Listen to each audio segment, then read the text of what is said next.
آپ کی خواہش کا احترام اس لیے کہ آپ جمہور ہیں.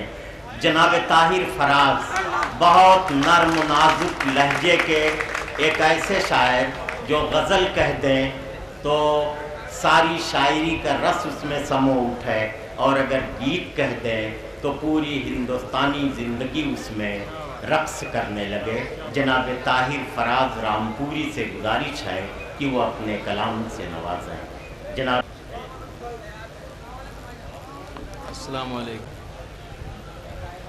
آپ لوگ مشاعرہ اٹھائے ہوئے ہیں بہت قاعدے سے.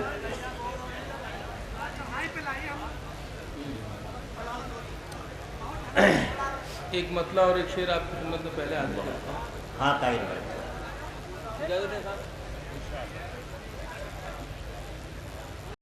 ملاحظہ کریں مطلع. غزل کے شاعر کی مجبوری یہ کہ وہ کوئی بات براہ راست نہیں کہہ سکتا، تو اس مجبوری سے میں بھی بندھا ہوا ہوں. میں حاضر کرتا ہوں مطلع. اپنی آنکھوں میں جو وہ برق و شرر رکھتے ہیں، کیا کہنا. اپنی آنکھوں میں جو وہ برق و شرر رکھتے ہیں، اپنی آنکھوں میں جو وہ برق و شرر رکھتے ہیں، ہم بھی سورج کو بجھانے کا ہنر رکھتے ہیں. ہم بھی سورج کو اپنی آنکھوں میں جو وہ برق و شرر رکھتے ہیں، ہم بھی سورج کو بجھانے کا ہنر رکھتے ہیں. ہمارے ملک کو آزاد ہوئے ابھی 57-58 سال کا عرصہ ہوا. میں ایک شعر آپ کی خدمت میں حاضر کرتا ہوں، اس سیاست کی عدالت میں بھی اور عوام کی عدالت میں بھی. حادثے کیا ہوئے رستے میں مجھے یاد نہیں، کیا کہنے. واہ واہ واہ واہ. حادثے کیا ہوئے رستے میں مجھے یاد نہیں، آبلے پاؤں کے تفصیل سفر رکھتے ہیں، آبلے پاؤں کے تفصیل سفر رکھتے ہیں. ایک مطلع اور ایک شعر اور خدمت میں حاضر کرتا ہوں. آپ جی لگا کے سن نہیں پا رہے ہیں. میں تو خاطر خواہ کوشش کر رہا ہوں خدمت کرنے کی. نہیں دکھ رہا. تھوڑا نیچے مائک. اس کو نیچے کر دوں. نہیں یہاں. اچھا یہاں سے ٹھیک ہے. اب اسے اٹھا لے تو. جی.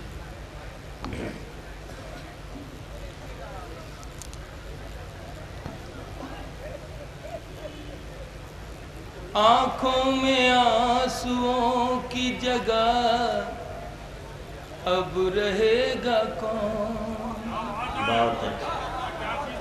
اس گھر میں تیرے بعد بتا دے بسے گا کون.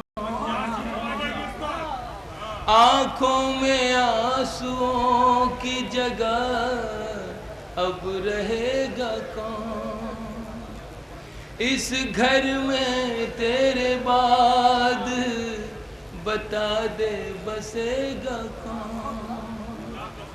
اب رات بھیگتی ہے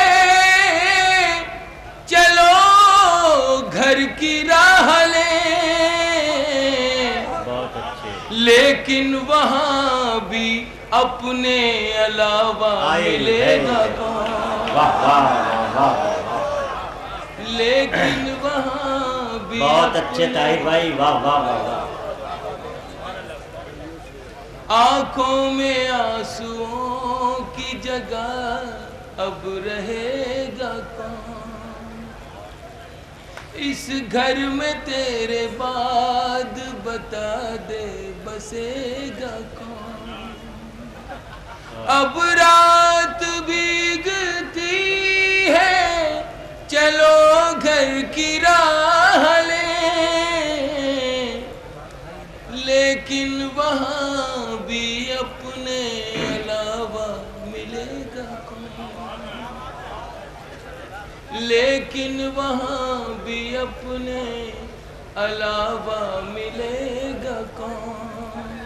میں ایک لفظ تھا اس نے مجھے کتاب کیا، میں ایک لفظ تھا اس نے مجھے کتاب کیا، مگر یہ عیب بھی رکھا کہ بے خطاب کیا، مگر یہ عیب بھی رکھا کہ بے خطاب کیا، میں ایک حرف تھا اس نے مجھے کتاب کیا، مگر یہ عیب بھی رکھا کہ بے خطاب کیا، خودی کی روشنی کتنی ہے یہ حساب کیا، خودی کی روشنی کتنی ہے یہ حساب کیا، خدا نے جب کسی ذرے کو آفتاب کیا، خدا نے جب کسی ذرے کو آفتاب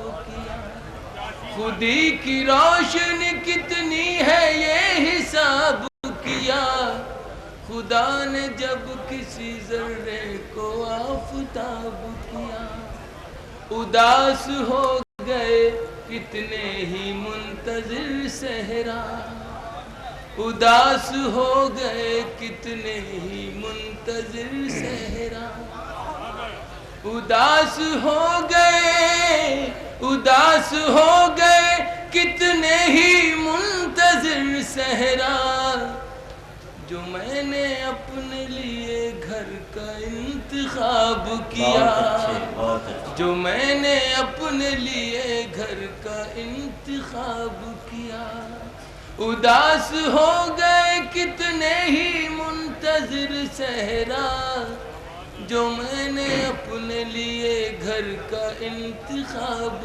کیا، ہے اعتراف مجھے کامیاب ہو نہ سکا، ہے اعتراف مجھے کامیاب ہو نہ سکا، میں بولتا نہیں درمیان میں، غزل کے درمیان بولنا بھی نہیں چاہیے، مجھے بولنا آتا بھی نہیں، لیکن یہ حقیقت ہے کہ 1400 سال کی جو تاریخ ہے اس سے بھی بہت پہلے سے ایک سلسلہ ہے جو مسلسل آ رہا ہے، اور وہ سلسلہ صرف حق کی طرف سے پیغمبروں کی شکل میں آتا رہا ہے، اور مجھے یہ سعادت حاصل رہی کہ اللہ کا بندہ بھی ہوا اور رسول بھی بنایا گیا۔ صرف ذرا سی اتنی سی یہ اشاریت ہے، اور میں شعر حاضر کرتا ہوں۔ شعر یہاں سے ہے، لکھنؤ میں پڑھ رہا ہوں، مرادہ فرمائیں گے۔ ہے اعتراف مجھے کامیاب ہو نہ سکا، ہے اعتراف مجھے کامیاب ہو نہ سکا، بساط بھر تو تجھے میں نے بے نقاب کیا، بہت اچھے، بساط بھر تو تجھے میں نے بے نقاب کیا۔ آخری شعر اب اسی حوالے سے ہے، جو سب سے بڑی، سب سے عظیم شخصیت اس پوری کائنات کی، عنایت، خود اس کے خون نے کی تھی مخالفت اس کی، خود اس کے خون نے کی تھی مخالفت اس کی، خود اس کے خون نے کی تھی مخالفت اس کی، جب اس نے پہلے پہل قوم سے خطاب کیا، جب اس نے پہلے پہل قوم سے خطاب کیا، بہت خود اچھے. اس کے خون نے کی تھی مخالفت اس کی، جب اس نے پہلے پہل قوم سے خطاب کیا، میں ایک حرف تھا اس نے مجھے بہت